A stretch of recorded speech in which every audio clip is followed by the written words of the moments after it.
कहते हैं दुनिया में मन सबसे ज्यादा शक्तिशाली चीज होती है। अगर किसी चीज को तुम पूरे मन से चाहो तो तुम उसे हासिल कर सकते हो।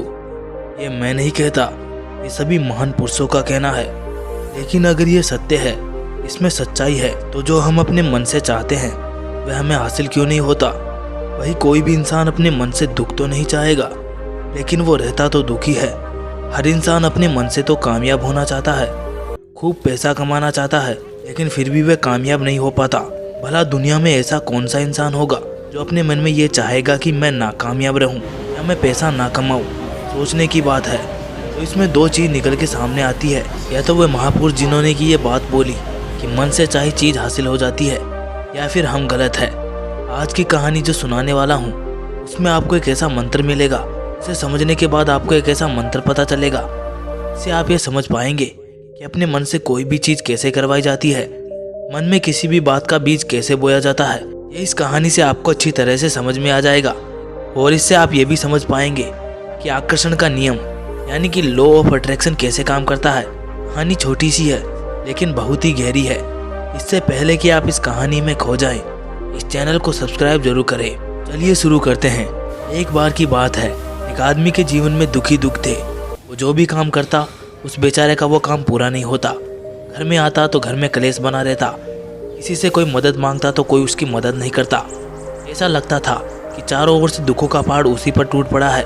उसे समझ नहीं आ रहा था कि मैं दुखों से बाहर कैसे आऊं। मैं दिन रात यही सोचता रहता, इन्हें दुखों से छुटकारा कैसे पाना है। इसी कारण से वो रात में सो भी नहीं पाता था। उसकी आंखों के नीचे बड़े बड़े काले घेरे बन गए थे। इस बात का प्रतीक थे कि वह आदमी कितना दुखी है और कितना चिंतित है। कभी कभी तो उसके मन में आत्महत्या करने के भी ख्याल आते थे, लेकिन अपने परिवार की चिंता करके वह ये कदम नहीं उठा पाता था। वह इतना दुखी हो गया कि उसने निर्णय किया कि वह दुखों से छुटकारा पाकर रहेगा। इसके लिए चाहे कितनी भी मेहनत करना पड़े, कुछ भी करना पड़े, चाहे अंगारों पर चलना पड़े, लेकिन दुखों से छुटकारा हासिल करके रहेगा। एक दिन उसने ऐसे ही अपने मित्र से पूछा कि मैं अपने जीवन को कैसे सुधारूं। उसके मित्र ने उसे बताया कि तुम किसी बाबा के पास जाओ। बाबाओं के पास एक ऐसा मंत्र होता है इससे सारे दुख मिट जाते हैं, जीवन खुशियों से भर जाता है और धन संपदा भी हासिल हो जाती है। तुम किसी ऐसे बाबा को ढूंढ लो, बस तुम्हारा काम बन जाएगा। उस आदमी की मन में ये बात पूरी तरह से पक्की बैठ गई कि कोई बाबा ही मेरा दुख दूर कर सकता है, और इसीलिए उसे किसी भी बाबा के बारे में पता चलता तो वह बाबा के पास पहुंच जाता, उस बाबा को अपनी समस्या बताता और उससे उसका समाधान पूछता और कहता कि बाबा मैं कुछ भी करने के लिए तैयार हूँ, लेकिन मेरी समस्याओं से मुझे छुटकारा दिला दीजिए।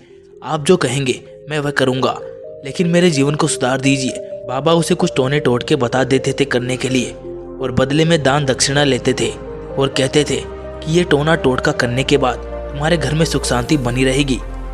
बस इस टोटके को पूरी विधि के साथ करना। वह आदमी घर लौटकर पूरी विधि के साथ टोने टोटके करने लगा, लेकिन टोने टोटके करने के बाद भी उसके जीवन में कुछ बदलाव नहीं आया। इसके विपरीत उसका जीवन और ज्यादा दुखी हो गया। जो भी बाबा उसे टोना टोटका देता था वह बदले में उसे दान दक्षिणा लेता था, जिससे उसका धन भी धीरे धीरे खत्म हो रहा था। इससे उसके जीवन में दुख और ज्यादा बढ़ गए। उसे लगा कि बाबाओं के पास जाने से तो मेरे जीवन में दुख कम होने की बजाय बढ़ते ही जा रहे हैं, तो मुझे क्या करना चाहिए, बाबाओं के पास जाऊं या ना जाऊं। एक आदमी ने बताया कि तुम अपने घर में किसी पंडित को बुलाकर हवन करवा लो। हवन होगा तो घर शुद्ध हो जाएगा, कोई भी बुरी ऊर्जा होगी घर में तो वह घर से बाहर चली जाएगी। किसी पंडित को बुलाकर पूरे विधि विधान से उसे मंत्रोच्चारण करवाओ और हवन करवाओ, जिससे घर में सुख शांति आए। उस आदमी के मन में ये बात बैठ गई और उसने एक पंडित को अपने घर पर बुलाकर हवन करवा दिया। हवन अच्छी तरह से संपन्न हुआ। बदले में पंडित ने भी अच्छी दान दक्षिणा ली और उसके बाद वहां से विदा हो गया। लेकिन कुछ दिनों के बाद उस आदमी को महसूस हुआ उसके जीवन में अब कोई बदलाव नहीं आया है। आदमी पूरी तरह से दुखी हो गया और ज्यादा परेशान हो गया। अब तो उसे लगने लगा था कि मेरे जीवन में दुख कभी खत्म ही नहीं होगा, और यही सोच सोच कर उस आदमी का बुरा हाल हो गया था। फिर एक दिन उसे अपने मित्र से एक ऐसे बाबा के बारे में पता चला जो समाधान बताने के लिए कोई दान दक्षिणा नहीं लेता था। उस आदमी को लगा कि ये बाबा दूसरे बाबाओं की तरह नहीं हो सकता, क्योंकि ये दान दक्षिणा तो लेता ही नहीं है, और अगर दान दक्षिणा नहीं लेता तो फिर ये सच में कोई सिद्ध बाबा होगा। और यही सोचकर उस बाबा के पास पहुंच जाता है।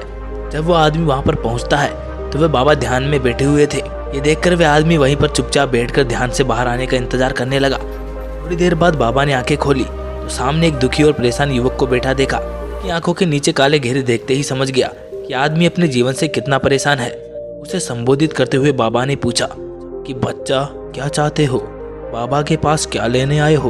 उस आदमी ने कहा, बाबा मैं अपने जीवन से बहुत परेशान हूँ। मैं अपने दुखों को दूर करने के लिए बहुत सारे रास्ते अपनाए, वो तरकीब करके देखी जो हर बाबा ने मुझे बताई, और वो काम किया जो किसी भी इंसान ने मुझसे करने के लिए कहा, लेकिन मेरे जीवन में दुखों में कोई कमी नहीं आई। बाबा इसके विपरीत मेरे दुखों में बढ़ोतरी हो गई। मुझे समझ नहीं आ रहा है कि मैं क्या करूं। कभी तो मैं आत्महत्या करने की सोचता हूं, लेकिन अपने परिवार की सोचकर मैं ये कदम नहीं उठा पाता। मैंने आपके बारे में बहुत सुना है, मैं बहुत उम्मीद के साथ आपके पास आया हूँ। कृपया करके मुझे कोई ऐसा मार्ग बताए जिससे मुझे अपने दुखों से छुटकारा मिल जाए। मैं अपने दुखों से छुटकारा पाने के लिए कुछ भी करने को तैयार हूँ। आप मुझे कोई भी रास्ता बताए, चाहे वो रास्ता कितना भी कठिन क्यों ना हो, मैं उसको पार करके रहूंगा। बाबा ने महसूस किया कि आदमी तो सच में बहुत परेशान है। बाबा ने उसकी बात सुनकर कहा, बच्चा, दुखों को दूर करने के लिए मंत्र ऐसे ही नहीं मिलते। मंत्र पाने के लिए कुछ करना पड़ता है। तुम कुछ कर सकते हो। ये सुनकर पहले तो उस आदमी ने सोचा कि ये बाबा भी मुझसे दान दक्षिणा ही मांगेंगे, लेकिन और कोई रास्ता ना पाकर उस आदमी ने कहा, बाबा आपको जितनी भी दान दक्षिणा चाहिए मैं देने के लिए तैयार हूँ, लेकिन आपका मंत्र सच्चा होना चाहिए, उसका फल मुझे मिलना चाहिए। उसके बाद में आपको जो भी दान दक्षिणा लेना चाहते हो मैं दे दूंगा। बाबा ने कहा, दान दक्षिणा तो बहुत छोटी सी चीज़ है, मुझे वह नहीं चाहिए। पर वह आदमी सोच विचार करके बोला, तो बाबा मैं अंगारों पर भी चलने के लिए तैयार हूँ, आप मुझे बस आज्ञा दीजिए। बाबा ने कहा, अंगारों पर चलने वाली छोटी चीज़ मैं तुमसे नहीं कराने वाला, मैं तुमसे कराने वाला हूँ। यह बहुत कठिन मंत्र है, उसे पूरा कर पाओगे? व्यक्ति ने कहा कि बाबा आप मुझे बताए तो सही, मुझे क्या करना होगा, मैं कुछ भी करने को तैयार हूँ। इस पर बाबा ने उससे कहा, यहाँ से जब तुम अपने घर जाओ तो रास्ते में अपने मन में ये दोहराते जाना, मैं सुखी हूँ, मैं सुखी हूँ। बार बार अपने मन में यही दोहराना, और याद रहे जुबान पर यह नहीं आना चाहिए। सुनकर वह आदमी बोला, बाबा बस इतनी सी बात, ये तो मैं चुटकी में कर लूँगा, लेकिन इससे होगा क्या? बाबा बोले, इस मंत्र को करके देखो। वैसे भी तुमने इतने बाबाओं के मंत्र किए हैं, तो इस मंत्र को भी करके देख लो। उस आदमी ने सोचा कि बाबा कुछ दान दक्षिणा तो ले नहीं रही हैं, वो छोटा सा तो मंत्र है, इसे तो मैं कर ही लूँगा। वे बोला, ठीक है बाबा मैं मंत्र जरूर करूँगा। आदमी ये कहकर वहाँ से उठकर चलने लगा, लेकिन जैसे ही वे चलने लगा पीछे से बाबा ने बोला, बच्चा एक बात याद रखना, जब तुम अपने मन में दोहराओ तो तुम्हारे मन में बंदर का ख्याल नहीं आना चाहिए, तो ये मंत्र सिद्ध होगा। वह आदमी बोला, मुझे तो आज तक बंदर का कोई विचार ही नहीं आया, अब क्यों आएगा? आप चिंता मत करिए बाबा, मैं बस मन में यही दोहराऊंगा कि मैं सुखी हूँ, मैं सुखी हूँ। इसके अलावा बंदर का कोई विचार मेरे मन में नहीं आएगा। ये कहकर वह आदमी वहाँ से चल दिया। वह अपने मन में मैं सुखी हूँ, मैं सुखी हूँ ये दोहराता हुआ थोड़ी दूर ही चला था। उसके मन में अचानक बंदर का ख्याल आ गया। बंदर का ख्याल एक बार आया और चला भी गया, लेकिन उस आदमी ने सोचा कि आज तक मुझे बंदर का कोई विचार नहीं आया, आज बंदर का विचार क्यों आ गया? और ऐसे करके उसने उस विचार को पकड़ लिया। ये भूल गया कि मुझे क्या मंत्र दोहराना है। वह बंदर के बारे में सोचने लगा। थोड़ी देर बाद उसे फिर से होश आया, फिर से वह अपना मंत्र दोहराने लगा। बाबा ने उसे बताया था, मैं सुखी हूँ, मैं सुखी हूँ। लेकिन अचानक से उसके सामने एक बंदर दिखाई दिया, और ये देखकर उसके मन में फिर से बंदर का विचार उठ गया, और वे अपने अंदर से इस विचार को बाहर फेंकना चाहता था। वो चाहता था कि किसी भी तरह मेरे अंदर बंदर का ख्याल ना आए, लेकिन उसे तो सामने बंदर ही दिखाई दे दिया। ऐसे ही जद्दोजहद करते करते वो घर पहुंचा, और घर पर पहुंचने के बाद अपनी पत्नी को कहा, यह बंदरिया मुझे खाने में बंदर परोस दो। और तभी उसे एहसास हुआ कि उसने क्या बोल दिया। वो अपने बाल नोचने लगा, दीवारों में सिर मारने लगा कि आज तक मुझे बंदर का कोई विचार नहीं आया, और आज मुझे ये क्या हो गया कि मुझे हर जगह बंदर ही बंदर नजर आ रहे हैं।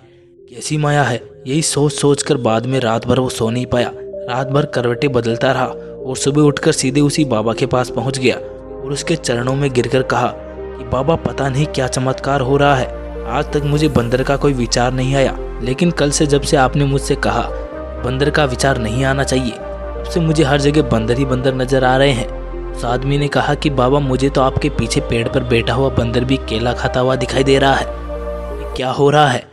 बाबा हंसने लगे, बच्चा मन का जाल एक ऐसा जाल है, इसे समझ पाना इतना आसान नहीं है। बंदर तो तुम्हारे रास्ते में पहले भी आते थे, जब तुम मेरे पास आए थे इन्हीं पेड़ों पर ये बंदर घूम रहे थे, लेकिन तब तुम्हारे ध्यान में ये बंदर नहीं था, तुम्हारे ध्यान में सिर्फ अपने दुख थे। इसके बाद बाबा ने उसे बताया, बच्चा जिस चीज़ से हम दूर भागना चाहते हैं वही चीज़ हमारे मन में बहुत गहरे में प्रविष्ट हो जाती है, हमारे अंतर्मन में समा जाती है। असल में हम जिस चीज़ से भी छुटकारा पाना चाहते हैं, उससे छुटकारा इसलिए पाना चाहते हैं कि वह हमारे साथ बहुत गहरे से जुड़ी हुई है, और हम जितना ही उससे छुटकारा पाना चाहते हैं उतनी ही गहरी हमारे मन में बैठती चली जाती है, और आखिरकार वे हमारे अंतर्मन में छा जाती है। ऊपर से तो हम चाहते हैं सुखी होना, ना कि मैं सुखी हूँ सुखी हूँ। हमारे होठ भी यही बोलते रहते हैं, लेकिन हमारे मन में दुख समाये होते हैं। हमारे विचारों में, हमारे मन में हमें दुखी दुख दिखाई देते हैं। इसलिए अपनी जुबान से बार बार ये बोलने से कि मैं सुखी हूँ मैं सुखी हूँ, हम सुखी नहीं होंगे जब तक ये मंत्र हमारे अंतर्मन में प्रविष्ट नहीं होगा। इस पर आदमी ने पूछा कि बाबा, लेकिन ये मंत्र हमारे अंतर्मन में प्रविष्ट कैसे होगा? सुनकर बाबा ने कहा कि बच्चा, अपने दुखों से लड़ना बंद कर दो। जब तक तुम अपने दुखों को दूर करने की सोचते रहोगे तक वे दुख तुमसे चिपके रहेंगे, तक वे दुख तुम्हारे अंतर्मन पर अपना राज जमाए बैठे रहेंगे। जिस दिन तुम दुखों के बारे में सोचना ही छोड़ दोगे, दुखों से छुटकारा ही नहीं पाना चाहोगे, उसी दिन से तुम्हारी ज़िंदगी से दुख गायब हो जाएंगे। कि किसी भी चीज़ से छुटकारा पाने के लिए हमें उस चीज़ के बारे में सोचना पड़ता है, और हम जितना ही उस चीज़ के बारे में सोचते हैं उतनी ही गहरी हमारे मन में प्रविष्ट होती चली जाती है। हम अधिकतर समय दुखों के बारे में ही सोचते रहते हैं। सोचते हैं कि हमारे जीवन में दुख है और हमें इससे छुटकारा पाना है। इसी वजह से बार बार सोचने से दुख हमारे अंतर्मन में प्रविष्ट हो जाते हैं और हमें एहसास भी नहीं होता। इसलिए अगर तुम दुखों से छुटकारा पाना चाहते हो, दुखों से छुटकारा पाने के बारे में सोचना छोड़ दो, तुम्हें दुखों से छुटकारा मिल जाएगा। अक्सर आदमी धूम्रपान छोड़ना चाहता है, शराब छोड़ना चाहता है, वह अपने आप से वादा करता है कि मैं कोई भी गलत काम नहीं करूँगा, लेकिन शाम को जब उठता है नशे में चूर होकर लौटता है। ऐसा क्यों होता है कि जो हम सोच रहे हैं वे पूरा कर ही नहीं पा रहे हैं? असल में हम उस चीज़ को बहुत ज़्यादा दर्जा दे रहे हैं, उस चीज़ को बहुत ज़्यादा अहमियत दे रहे हैं। अभी हम उस चीज़ को छोड़ने के बारे में सोचते हैं, हम उसकी इम्पोर्टेंस यानी कि विशेषता और ज़्यादा बढ़ा देते हैं। हमारा मन उस चीज़ के बारे में जितना ज़्यादा सोचेगा, शराब धूम्रपान छोड़ने के बारे में सोचेगा, उतना ही ज़्यादा भागेगा। हमें इससे लड़ना नहीं है, बल्कि बिना सोचे गुजर जाना है। और अगर इस मंत्र को हम समझ लेते हैं, हम अपने जीवन में जो भी पाना चाहते हैं उसे अपने अंतर्मन में डाल सकते हैं, और एक बार वह लक्ष्य हमारे अंतर्मन में बैठ जाता है, फिर सफलता पाने में कोई समस्या नहीं आती।